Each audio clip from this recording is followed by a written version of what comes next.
The moment the steel door slams shut, time stops meaning what it used to mean.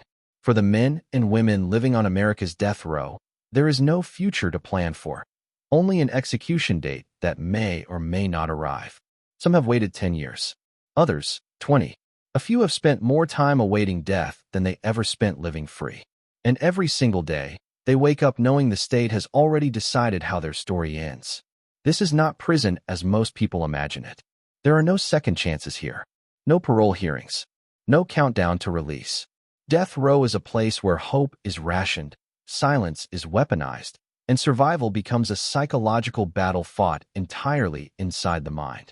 Each cell holds not just a body, but a sentence that cannot be undone, only delayed. Every morning begins the same way. A loud metallic echo travels down concrete corridors as guards conduct count. Inmates rise from narrow bunks, often bolted directly to the wall, and stand beside the bars. For a brief moment, eyes meet. Guards check faces. Names are called. Numbers are verified.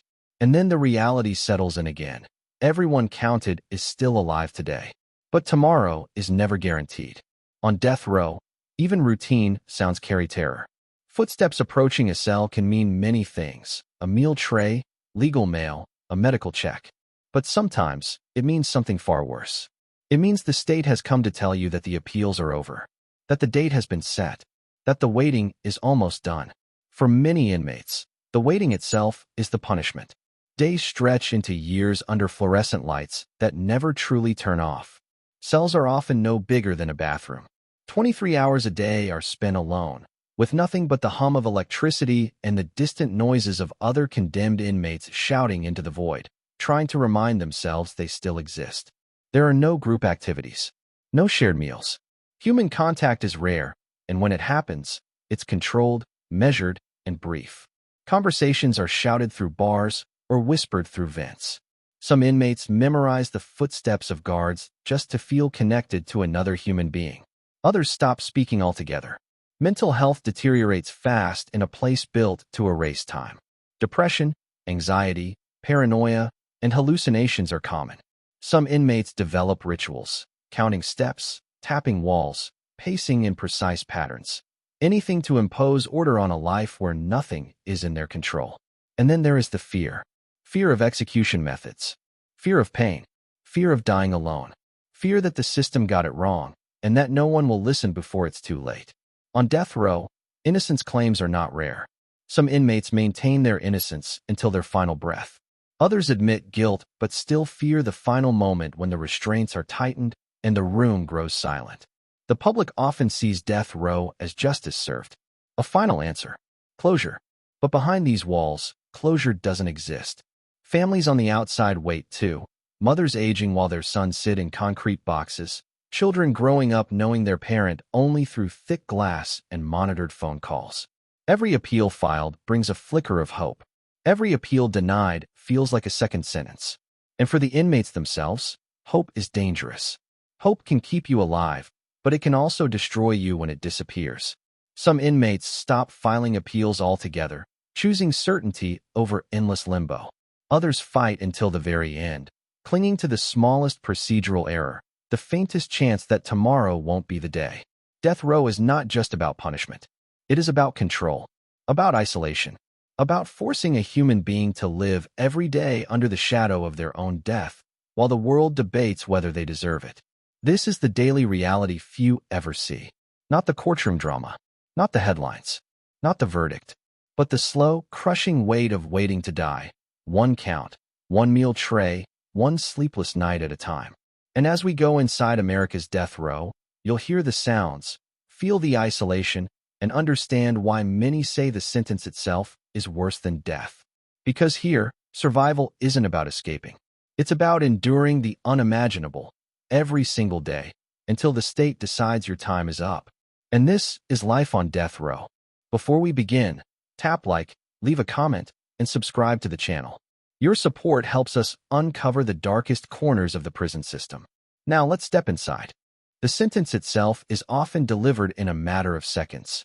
A judge clears their throat. The courtroom goes silent. A few carefully chosen words are read from a piece of paper, and with that, A human life is officially rerouted toward death. There is no dramatic music, no cinematic pause, just the cold finality of the law stating that the punishment for the crime is execution. For the condemned, this moment does not feel real. Many later describe it as watching their own life from a distance, as if the words were meant for someone else. Knees go weak, ears ring. Some hear screaming, only to realize it's coming from their own family. Others hear nothing at all.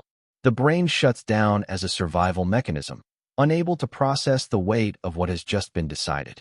But the real punishment doesn't begin in the courtroom. It begins hours later, when the chains are applied. After sentencing, the condemned inmate is removed from the general population. Shackles are placed on their wrists and ankles. The walk through the courthouse halls feels longer than any journey they've ever taken. Guards don't speak unless necessary. There are no explanations, no comfort, only procedure. This transfer marks the end of one life and the beginning of another. The transport to death row is quiet. Some inmates stare out small barred windows, watching the outside world move freely. Cars passing, people walking, children laughing. Ordinary scenes that suddenly feel unreachable. Others keep their heads down, afraid that if they look too closely, the finality will hit too hard. When the gates of the death row facility close behind them, something irreversible happens. From this moment forward, time no longer moves normally. Death row is designed for containment, not rehabilitation. The architecture itself reflects that purpose. Thick concrete walls absorb sound. Narrow corridors limit movement. Heavy steel doors separate inmates from everything that once made them human: touch, privacy, autonomy. The cell is usually the first shock. Small, cold, bare, often no larger than a walk-in closet. A metal bed fixed to the wall. A thin mattress. A steel toilet sink combination with water pressure barely strong enough to wash your hands. The door closes with a final metallic crash that echoes through the tier. That sound becomes unforgettable. It's the sound of freedom ending. The first night is almost always the worst. Lights remain on. The mattress feels like concrete. Every noise, distant shouting, keys jingling, doors slamming, keeps the mind alert. Sleep, if it comes at all, arrives in fragments, interrupted by sudden jolts of fear. This is when reality sets in. You are not here temporarily. You are not waiting to be transferred. You are waiting to die. In the days that follow, the condemned inmate learns the rules of death row, most of them unwritten. Movement is limited. Recreation time, if allowed, happens alone in a small cage or concrete yard surrounded by razor wire. Meals arrive through a slot in the door. Conversations are shouted from cell to cell, often distorted by distance and despair. Every aspect of life is controlled. When you wake up, when you eat, when you shower, when you leave your cell, when you return, choice no longer exists. For many inmates, the psychological impact hits harder than the physical restrictions. The mind struggles to reconcile the idea of being alive while officially marked for death. Some experience panic attacks. Others sink into numbness. A few become hyper-focused on legal paperwork, clinging to appeals as a way to give their days purpose. Appeals become lifelines. Law books are read like sacred texts. Court rulings are studied word by word. Inmates learn legal language they were never meant to understand. Habeas corpus, procedural error, ineffective counsel. These phrases become the difference between life and death, or at least more time. But time on death row is a double-edged sword. Each appeal filed delays execution, but also extends the suffering. Years pass in isolation. Birthdays come and go. Parents die on the outside. Children grow up without them. Relationships fade, strained by distance, shame, and the emotional weight of an inevitable ending. Some inmates receive regular visits. Others are forgotten. Mail becomes precious. A single letter can sustain someone for weeks. When mail stops arriving, despair creeps in. Being condemned to die is one thing. Being condemned and forgotten is another. And then there's the label, death row inmate. It follows them everywhere. Guards treat them differently. Medical staff approach with caution. Even other prisoners, those serving life sentences, often view death row inmates as ghosts, already half gone. This isolation creates a strange community among the condemned. They learn each other's voices. They share stories through walls. They mourn together when an execution happens. Because when one inmate is taken from the tier and never returns, everyone feels it. Execution day for another inmate is a warning. The sounds change. The atmosphere tightens. Conversations stop. Everyone listens. When the footsteps fade and the cell remains empty, the message is clear. This is not theoretical. This will happen, sooner or later. For some, that realization sparks repentance. They turn to religion. They pray. They read scripture. They seek forgiveness from God, from victims' families, from themselves. For others, anger takes over. They rage against the system, against prosecutors, against judges, against a society they believe discarded them long before the crime occurred. And some simply shut down, emotionally, mentally, spiritually, because feeling nothing is easier than feeling terror every day. This is the beginning of life on death row, not the execution chamber, not the final meal, not the last words, but the slow, grinding process of waiting. Of waking up every morning knowing you are still alive, and wondering whether that's a blessing or a curse. In the next chapter, we go deeper inside the daily routine, how death row inmates survive mentally, how isolation reshapes the brain, and why many say the sentence itself is more punishing than the execution. On death row, days do not blend together because they are boring. They blend together because they are identical.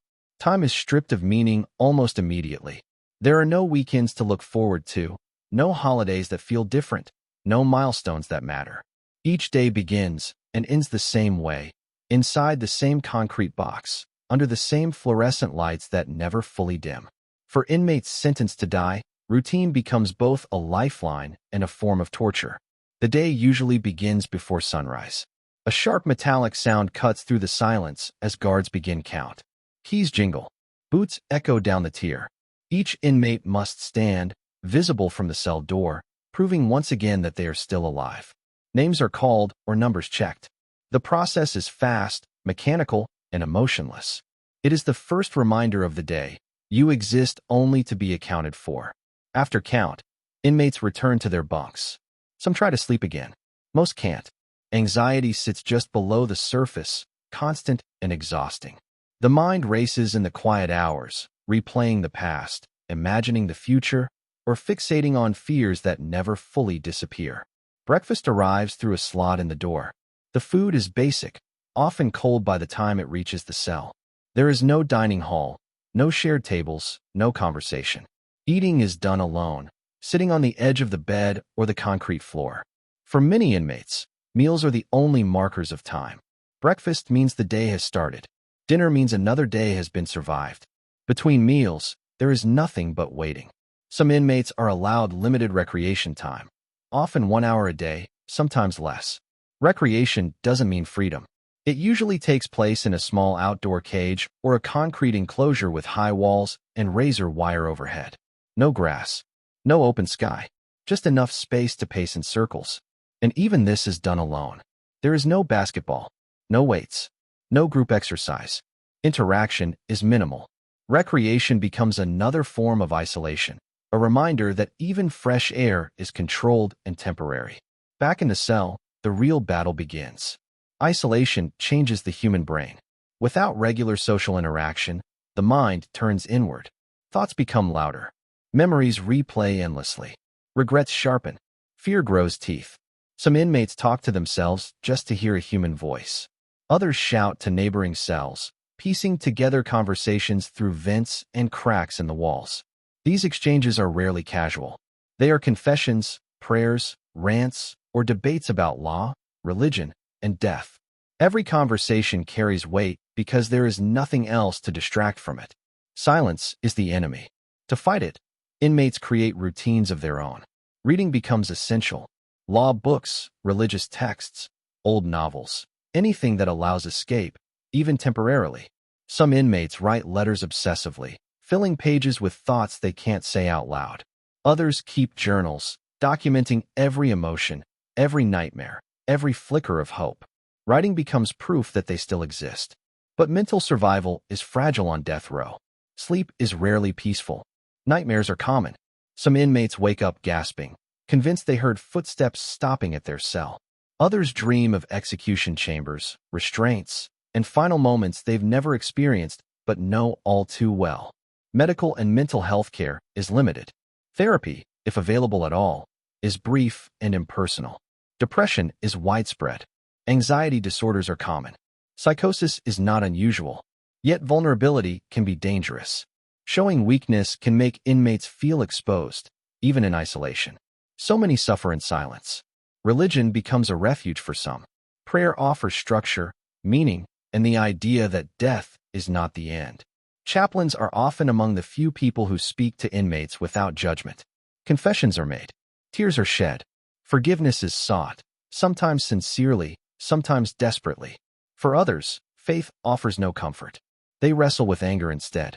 Anger at the justice system, at prosecutors, at defense attorneys who failed them, at juries who convicted them, at a society they believe discarded them long before the crime ever happened. This anger has nowhere to go. It bounces off concrete walls and comes back heavier. Visits, when allowed, are emotionally devastating. Family members sit behind glass. Phones crackle with static. Conversations are monitored. There is no touch, no hugs, no reassurance. Parents try to stay strong while watching their child slowly disappear behind bars. Children ask questions no one knows how to answer. Are you coming home? When will this be over? There are no good answers. When visits end, inmates return to their cells more broken than before. The reminder of what they've lost can be unbearable. Some stop accepting visits altogether, choosing isolation over repeated emotional pain. And then there are the executions. When an execution is scheduled, death row changes. The atmosphere tightens. Guards become quieter. Movement patterns shift. Inmates know what's happening even if no one says it out loud. The condemned listen for sounds, keys, doors, distant footsteps. When an inmate is taken away, the silence afterward is crushing. One less voice. One empty cell. One more reminder that this is real. Some inmates mark execution days by fasting. Others pray. A few scream in rage or terror. Everyone feels it, even those who pretend not to care. This constant exposure to death wears down the soul. Over time, inmates adapt, not because they are strong, but because they have no choice. Emotional numbness sets in. The mind learns to shut off pain just to survive another day. Hope becomes cautious, restrained, almost forbidden. Because hope hurts when it's taken away.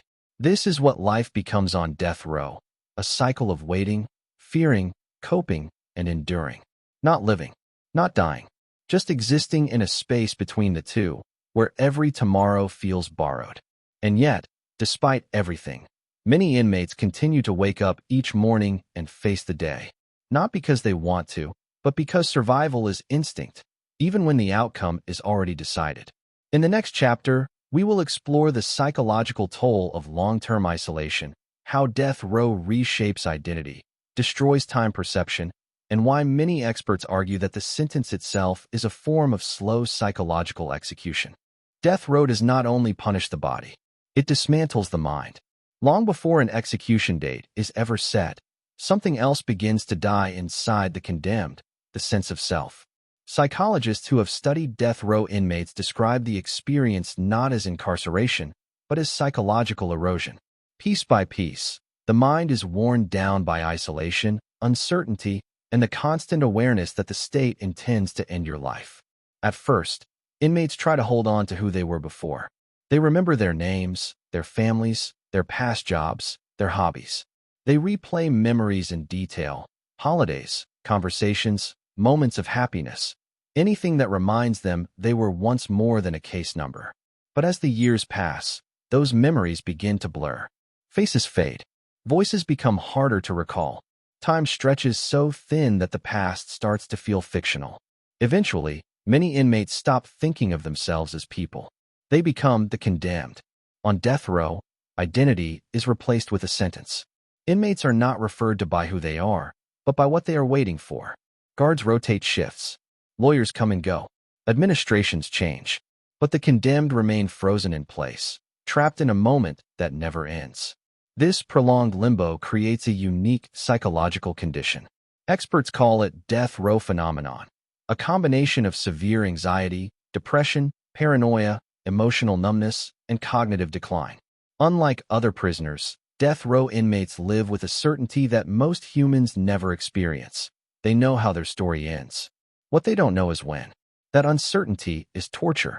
Every appeal filed brings temporary relief, followed by renewed dread. A win in court doesn't mean freedom, it only means more waiting. A loss doesn't mean immediate death, but it pushes execution closer. The mind is never allowed to rest. There is no resolution, only suspense stretched across decades. Sleep becomes fragmented.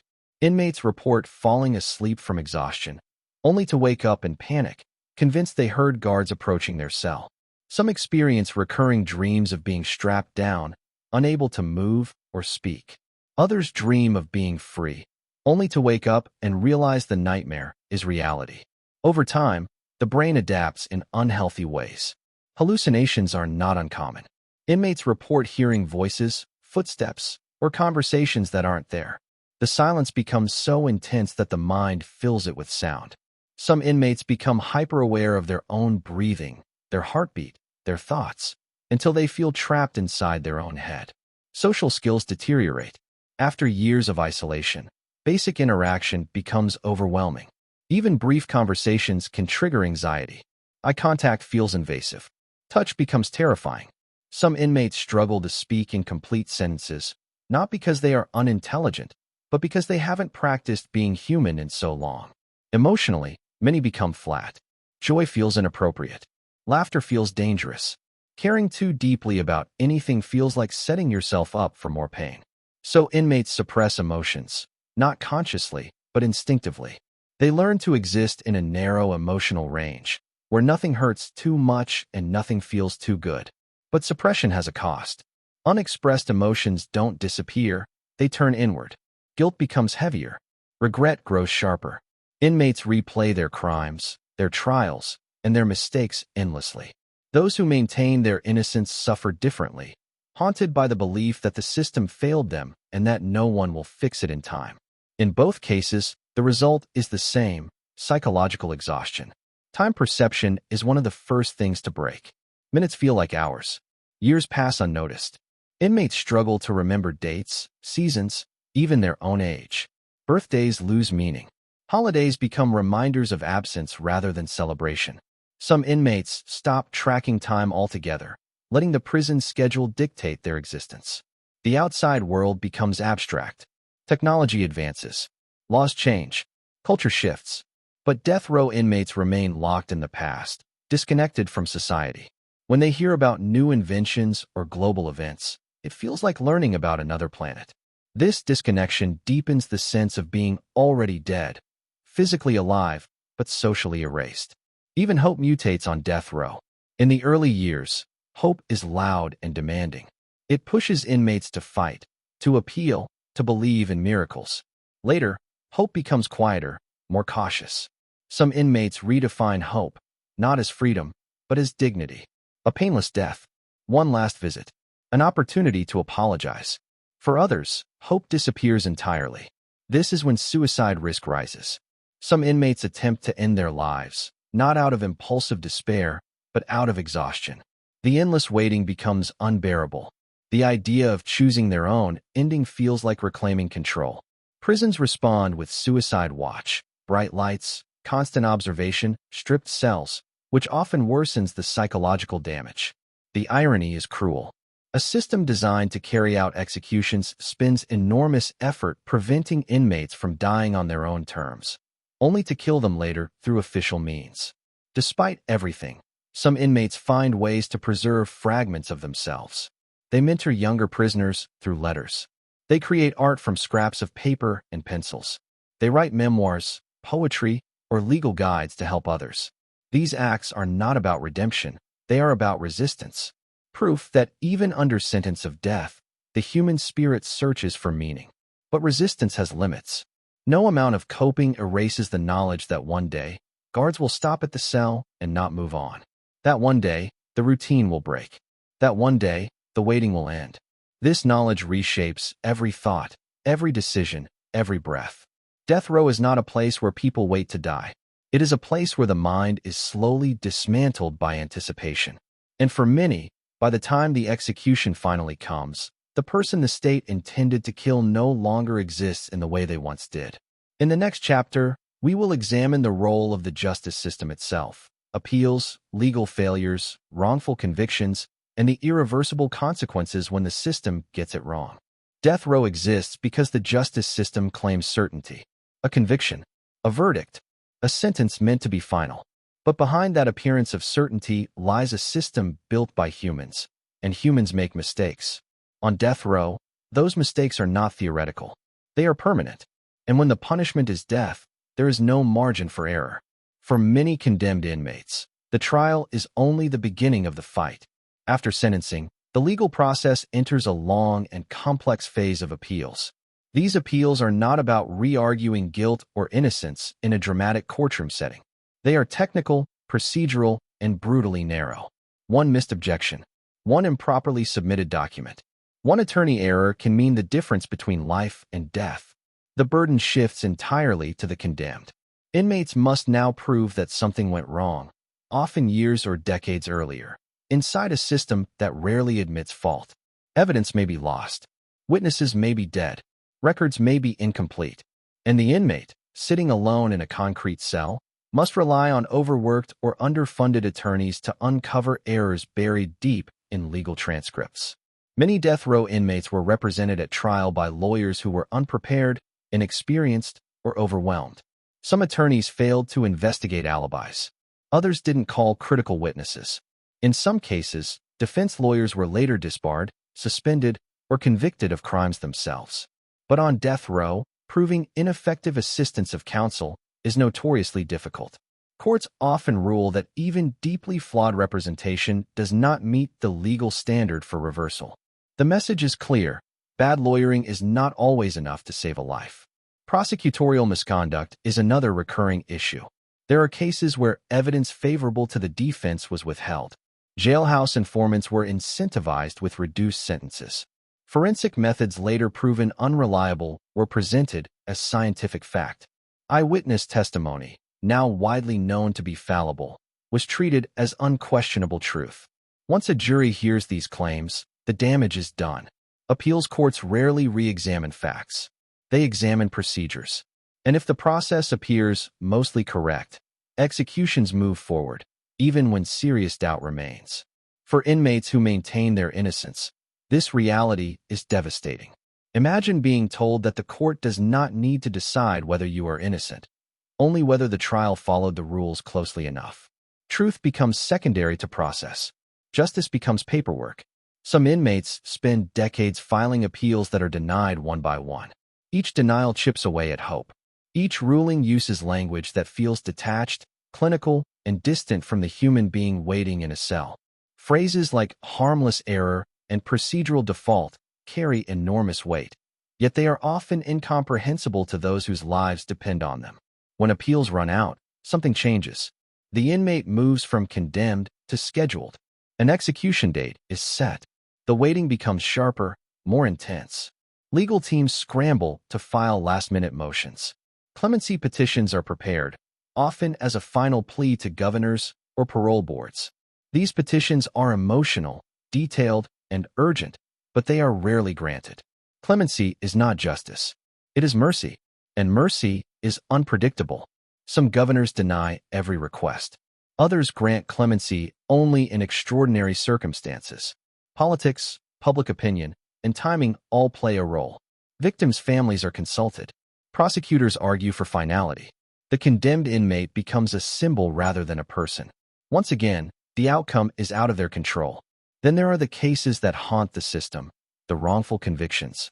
Over the years, death row inmates have been exonerated after spending decades under sentence of death. DNA evidence, recanted testimony, and newly discovered facts have revealed that innocent people were condemned and came terrifyingly close to execution. Each exoneration raises a chilling question: how many others were not so lucky? For those still on death row, these stories are both hopeful and horrifying. Hopeful because they prove the system can be wrong. Horrifying because they prove the system almost killed an innocent person and might still. The psychological toll of this knowledge is immense. Inmates begin to question everything. Was their conviction the result of truth or circumstance? Would their life have turned out differently with better representation, a different jury, a different county? These questions have no answers, only echoes. Meanwhile, the system continues to move forward. Execution protocols are debated. Methods are challenged in court. States argue over lethal injection drugs, secrecy laws, and timelines.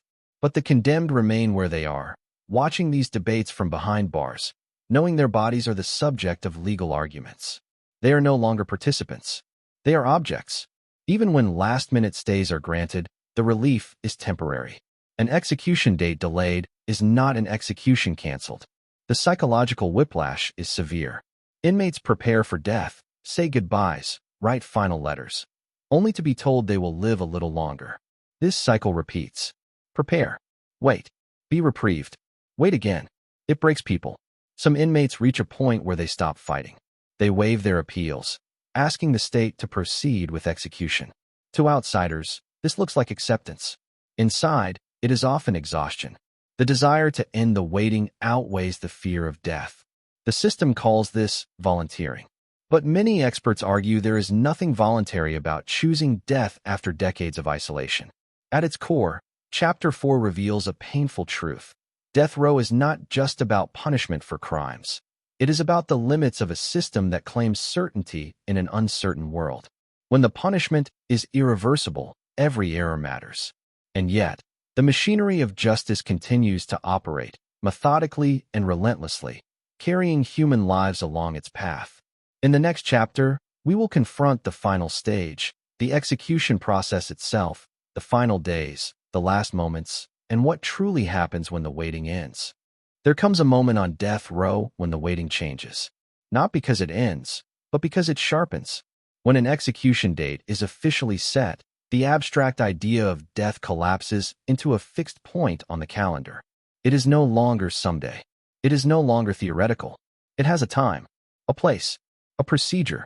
And for the condemned, every remaining hour becomes heavy with meaning. The final days are unlike anything that comes before them. Routine still exists, but it feels hollow. Counts are still conducted. Meals are still delivered. Lights still buzz overhead. Yet everything feels distorted, as if reality itself has slowed down. Time stretches painfully, each minute dragging against the knowledge that there are only so many left. Some inmates begin counting hours instead of days. Sleep becomes nearly impossible. The mind refuses to rest when it knows the end is approaching. Thoughts spiral about family, about victims, about guilt or innocence, about fear. The body reacts too. Appetite fades. Hands tremble. Heartbeats feel louder, heavier. This is when the state begins its final preparations. The condemned inmate is often moved to a different cell, closer to the execution chamber. Sometimes it's called the death watch cell. Sometimes it's simply a holding area. Either way, the symbolism is unmistakable. You are closer now. Guards assigned to death watch rotate frequently. They are trained to observe every movement, every breath. Suicide prevention becomes intense, not out of compassion, but because the state insists on being the one to carry out the death. Even now, control is absolute. Visits increase in frequency if the inmate chooses to accept them. Final visits are among the most emotionally devastating moments on death row. Family members try to be strong, but the weight of goodbye crushes even the strongest composure. Conversations are awkward, fragmented, filled with pauses no one knows how to fill. What do you say to someone you will never see again? Parents apologize for things that no longer matter.